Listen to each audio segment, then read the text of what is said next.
Shalom, haleluya, selamat pagi, good morning. Apa kabar di pagi hari ini? Ya nampaknya hari-hari hidup itu cepat ya, gak terasa. Bulan Oktober sekarang ini. Dan sekarang tanggal 7. Tanggal 7. Ada yang ulang tahun tanggal 7? Oke, puji Tuhan. Bagi kamu, bagi teman, khusus jemaat, kalau ada yang berulang tahun pada eh, hari ini, saya mengucapkan selamat ulang tahun ya. Selamat ulang tahun, umur panjang. Umur panjang berapa ya umur panjangnya? Berapa? Mazmur pasal 90 di sana disampaikan adapun hari-hari manusia umurnya 70. Oh, jadi panjangnya 70 kan? Panjangnya 70. Lalu dari 70 itu batasnya, lalu ada lanjut. Ya. Jadi ya mungkin kalimat ini boleh kita pakai ya. Kalau umur panjang itu ya 70. Lalu lanjutnya mana? Lebih dari 70.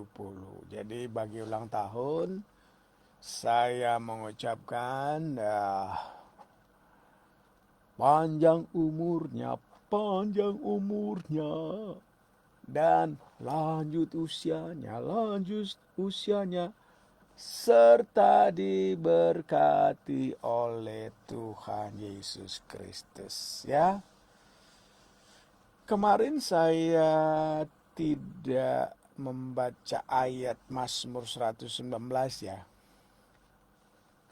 Ya, karena kemarin itu hari fokus di mana Tuhan percayakan melayani di Gereja Betel Indonesia. Kita fokus di hari ulang tahun Gereja Betel Indonesia yang ke-51. Ya. Kalau ada tanya, Pak Yabet sudah berapa lama di Gereja Betel? Mau tahu? Mau tahu ya? Ya sudah, saya kasih tahu. Saya itu di Gereja Betel Indonesia itu sudah sejak umur 3 tahun barangkali ya. Sejak umur 3 tahun. Sebab waktu itu masih kecil ya.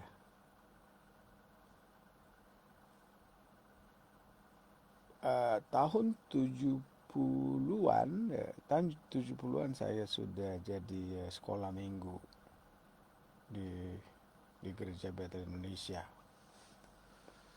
Dan sampai SMP, sampai kemudian lanjut melayani Tuhan, itu sudah di sini. Ya, kan karena itu saya boleh katakan begini, sudah lama ya.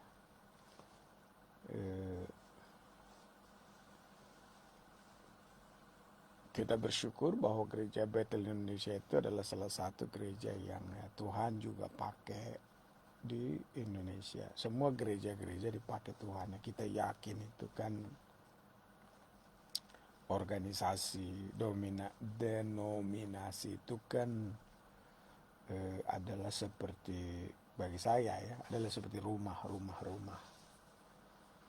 Ada rumah A, rumah B, rumah C. Ya. Tapi kan kita juga tinggal di satu rumah, di oikos ya. Kalau seperti di satu rumah misalnya itu, bagi saya percaya bahwa denominasi itu adalah seperti kamar ya. Kamar di satu rumah, di satu oikos. Oikos itu kan aja rumah ya. Dari situ dari kata oikos ada oikumene. Ya di rumah itu kan bermacam-macam ya, hadir macam-macam. Kalau di kamar satu gayanya beda, di kamar yang kedua juga gayanya beda, beda-beda itu pembawaan. Kalau orang tua punya anak ya, beda-beda dia punya gaya, punya bawaan. Tapi di satu rumah, tentu kalian dari satu rumah dengan berbeda karakter, dengan beda pembawaan, asal mah di satu rumah, punya bapak yang satu, ya saya percaya itu asal dipahami hanya sebuah perbedaan kamar. Ya, kita pasti nyaman hidup di dunia ini. Ya, berbeda itu indah ya. Coba kalau sama semua, berbeda itu indah.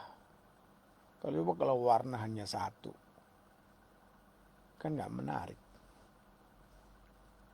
Karena itu dibutuhkan kesalingan ya, saling menerima, saling mengakui.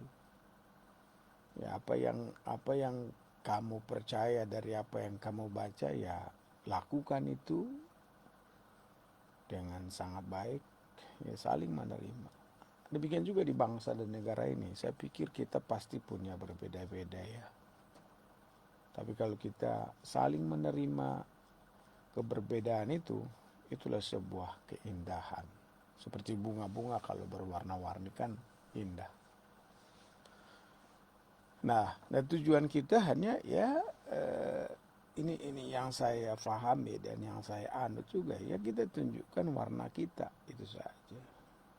Kalau warna kita memang sudah seperti itu ya tunjukkan aja supaya jadi nampak keindahan itu. Ya. Kita sebagai jemaat jangan mencoba mengubah warna lain. Ya karena Tuhan kita sudah ciptakan di situ ya. Baik, pada kesempatan ini kita sampai kepada pembacaan firman dari Mazmur pasalnya yang ke-119, ayatnya yang ke-81 sampai ayatnya yang ke-88.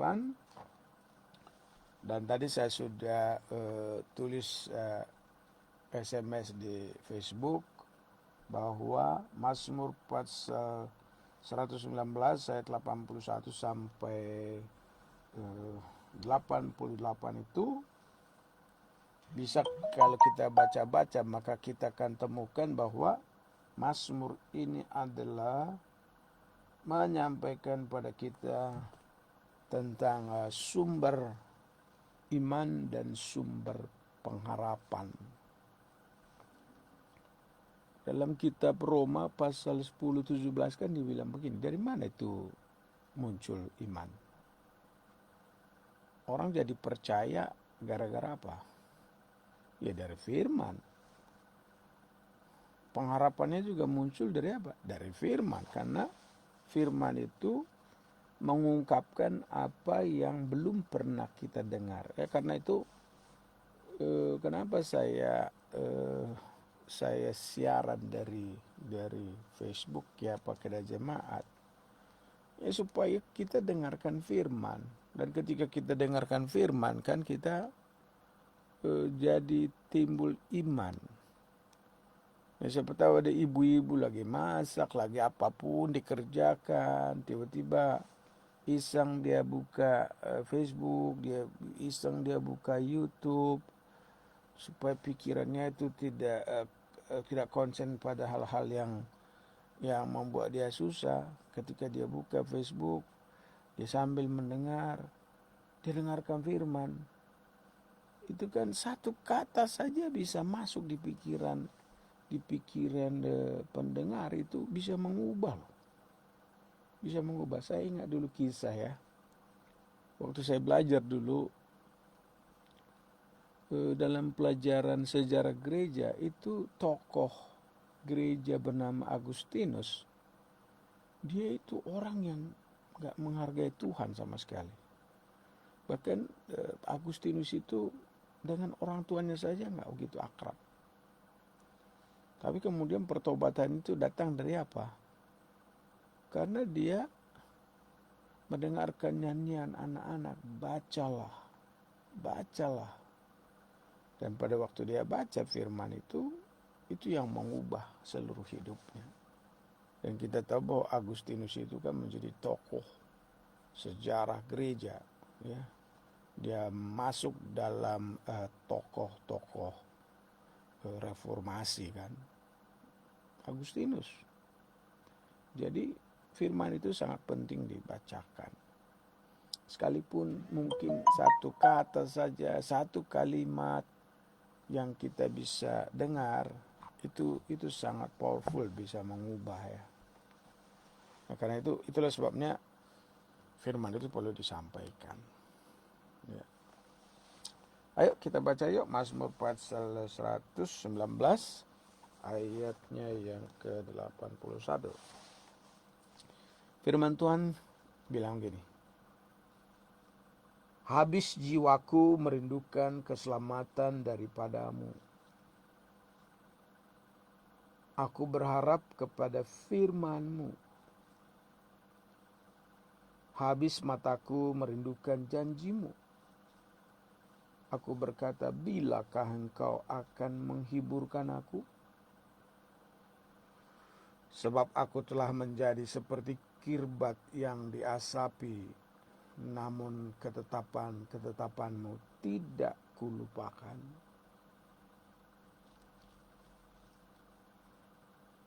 Berapa lagi hari-hari hamba-Mu ini? Bilakah Engkau menghukum orang-orang yang mengejar aku?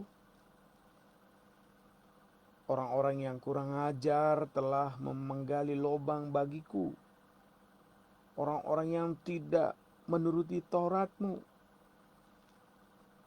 Segala perintah-Mu dapat dipercaya. Mereka mengejar aku tanpa alasan.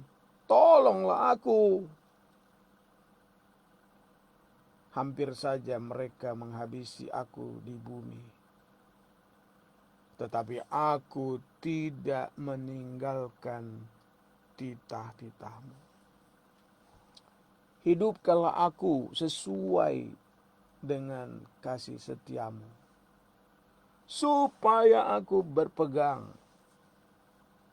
pada peringatan yang Kau berikan. Kalau kita baca firman ini, sumber pengharapan, atau saya ulang lagi, sumber iman dan pengharapan itu apa? Firman. Ayat 81 ada di situ kata firman-Mu. Ayat 82 janji-Mu.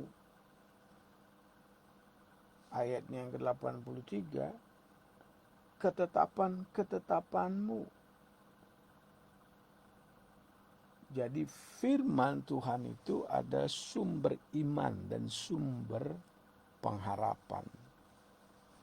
Adakah di antara jemaat yang rasanya aduh saya nggak percaya lagi. Saya sudah nggak tahan lagi hidup di dunia ini. Atau ada nggak yang sudah mulai tidak ada harapan? Ya saya mau katakan dengan imannya kepada kita semuanya. Masih ada harapan. Dan harapannya itu adalah firman yang disampaikan kepada kita. Firman harapan. Pemazmur itu dia mengeluh, dia buat begini. Sebab aku telah menjadi seperti kirbat yang diasapi. Namun ketetapan-ketetapan-Mu tidak kulupakan. Ya. Apa itu kirbat? Kirbat itu adalah wadah penampungan ya. Bisa penampungan air, penampungan anggur. Kirbat itu kalau dulu dibuat dari kulit ya. Dibuat dari kulit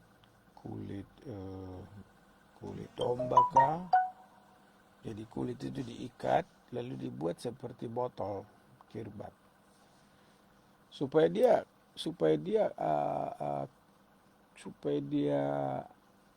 kuat ya, diasapi dia ya, supaya nggak busuk ya, supaya nanti bisa menampung air atau anggur.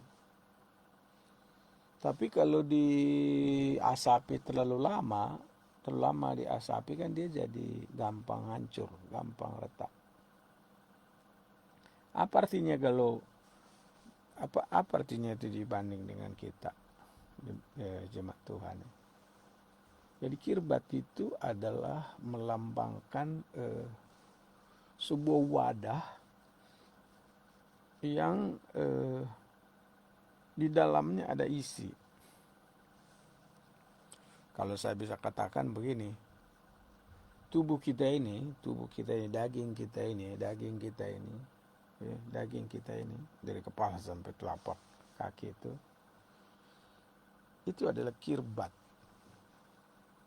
Tubuh kita ini, di dalam tubuh kita ini ada kehidupan, ada roh, ada jiwa. Iman itu kan berkaitan dengan roh, berkaitan dengan jiwa kan. Tubuh kita ini sebagai wadah ini kadang-kadang nggak berharap lagi. Apalagi kalau kamu ada yang sakit di rumah, ada yang lemah. Bisa saja itu bilang, aduh nggak tahan lagi saya, nggak tahan. Ya sudah mati aja lah. Nah, itu namanya seperti diasapi.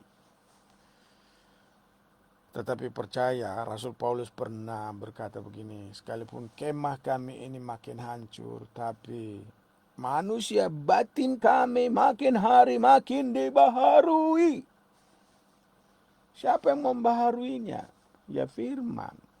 Hukum-hukum Tuhan memperbarui. Karena tidak bisa disangkal dan itu sudah kebenaran mutlak, kebenaran hakiki. Tubuh ini pasti jadi hancur, tubuh ini jadi habis. Ya, itu makanya memang perlu sekali tuh. Ya, kalau hari ulang tahun, coba ingat. Tubuh kita ini pasti hancur. Tubuh kita ini habis. Tapi siapa bisa menghancurkan roh kita? Kan nggak ada. Siapa bisa menghancurkan jiwa kita?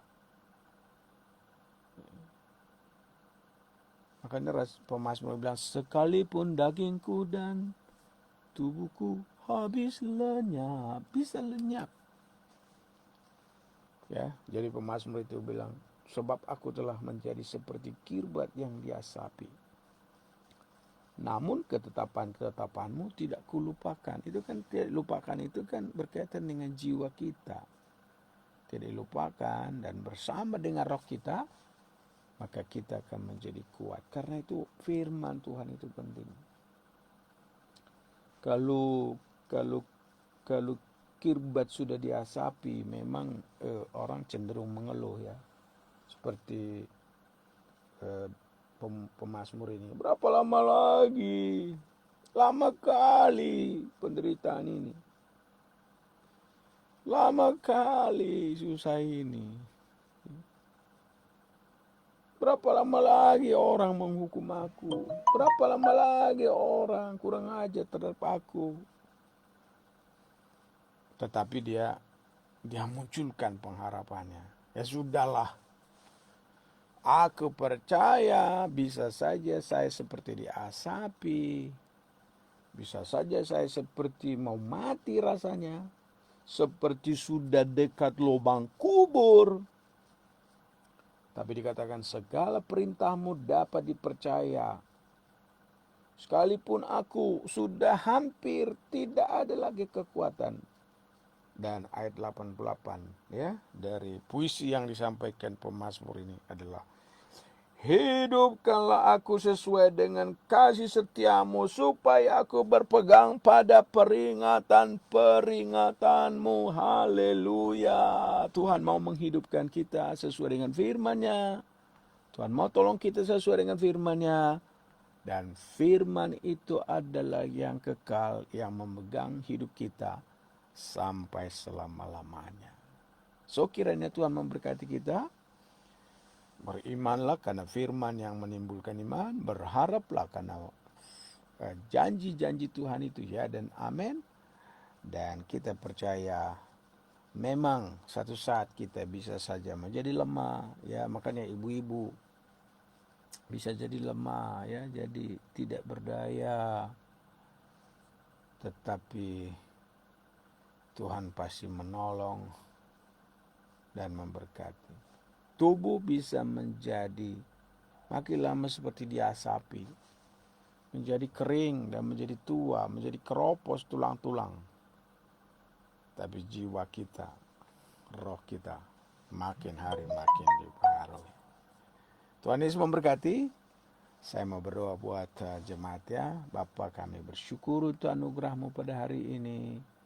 Kami bersyukur untuk firman-Mu pada hari ini. Kami bersyukur pada hari-hari ini Tuhan. Kami berharap pada janji-janji-Mu. Kami beriman karena firman-Mu.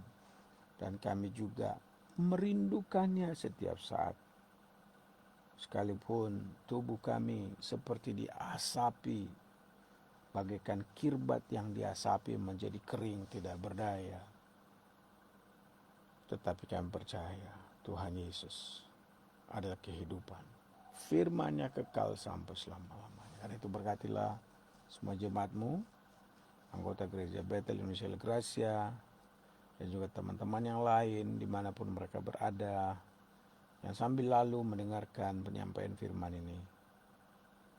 Biarlah mereka juga menyadari betapa hidup ini adalah milik Tuhan.